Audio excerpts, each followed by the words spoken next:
Today we're going to take a look at the law of cosines. Now, with the law of cosines, it's a variation of the Pythagorean theorem. You're used to the Pythagorean theorem that we have here, that your leg squared plus your other leg squared equals your hypotenuse squared. Now, you'll notice that that's very similar to the first part of the law of cosines. The second part of the law of the cosines is the correction factor for it not being a right triangle. If you made it a right triangle, then you could do the Pythagorean theorem and work it out. But because it's not a right triangle and we're missing this green corner, this part right here is the correction factor for that. But for the most part, it boils down to this. One side squared plus your other side squared minus those two sides multiplied together equals the cosine of your angle. Now, whatever angle you have here, that's opposite side needs to go here. So that's what I have down below here. That whatever you put your angle in after your cosine has to be going on the other side of the equal sign. So whatever your angle is, its opposite side goes on the opposite side of the equal sign. The two adjacent sides go in here. The order in which you put them in doesn't make a difference because you're adding in between them here. And the order in which you put them in here doesn't make a difference because you're multiplying there. And whether you're adding or multiplying, remember you can add and multiply in any order you want. Now, the law of sines deals with three sides in an angle. You need to know three of those four things to do the law of cosine. So you either need to know all three sides so that you can find an angle, or you need to know two sides in an angle so you can work backwards to find a side. So consider this problem here where you're given all three sides and you're not given any angles. If you're not given any angles, you need to find the largest angle first. And you should realize by now that your largest angle is opposite your largest side. Our largest side is 8, so our largest angle is going to be B. So we're going to have to go ahead and find angle B first. So what's opposite of B is side B, which is 8. So that goes in the opposite side of the equal sign. Our A being 5 and our C being 7, those are the two adjacent sides. Those are the two sides that come into angle B. So we would put a 5 and a 7 in these two spots. And then we would also put a 5 and a 7 in these two spots. Now we have to go ahead and get our calculator ready for them.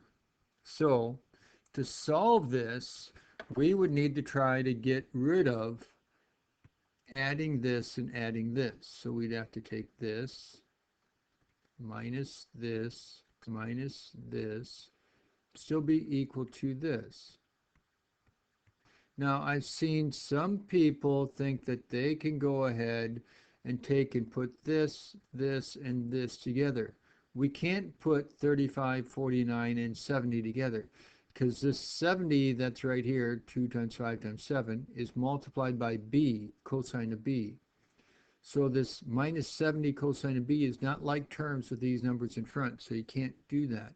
And then you got to think, okay, what do I have to do to get rid of this 2, 5, 7? Well, to undo that multiplication, you'd have to go ahead and divide. Then you'd want to go ahead and do the cosine inverse. Now, you get B by itself. You could just do the cosine inverse of this whole ugly fraction, or if you wanted to work out that fraction and then do your cosine inverse, it would not make a difference. You type that into your calculator, and you get your answer of about 81.8 degrees. Now, once you have angle B and you have side B, this is an opposite pair. So then you could always do law of sines. Now, could you do law of cosines to be able to get one of your other angles? Yes. But most people find the law of sines easier to work with. So I'm going to try to find angle C. So I'm going to go sine of C over the side of C equals that opposite pair I just figured out, which would be the sine of the angle I just figured out over the side opposite of that. Now I'd have to try to go ahead and get sine of c by itself. So to get rid of dividing by 7, I'd multiply both sides by 7. Then to get rid of the sine, I'd have to do the sine inverse of both sides. This is my calculator ready form, and I'd type it in. And well, now that I have angle C and angle B, I can easily get angle A by subtracting them from 180, and I get angle A to be 38.2 degrees.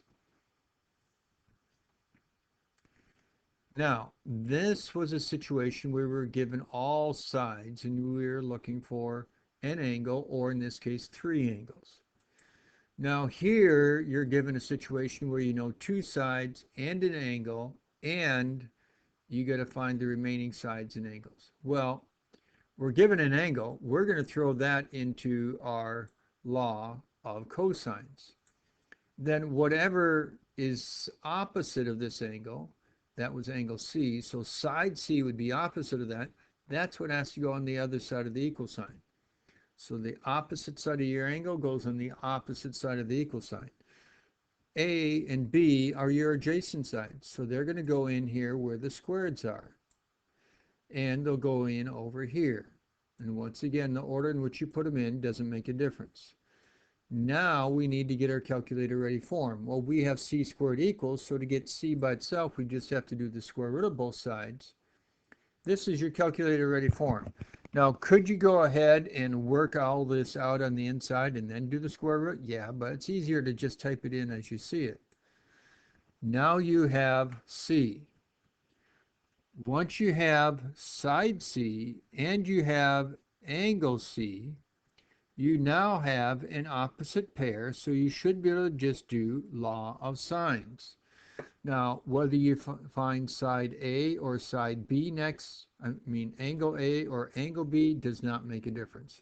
I'm going to find A, sine of A over the opposite of A, which is 27, equals the sine of the angle we were given over its opposite side.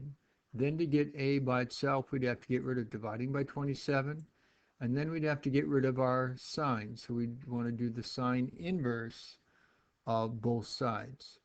And so then that's our calculator ready form. We'd type it in and get this answer. We were given 111 for C. We just figured out A, so if you know 2 angles, you can easily get your third one by subtracting from 180.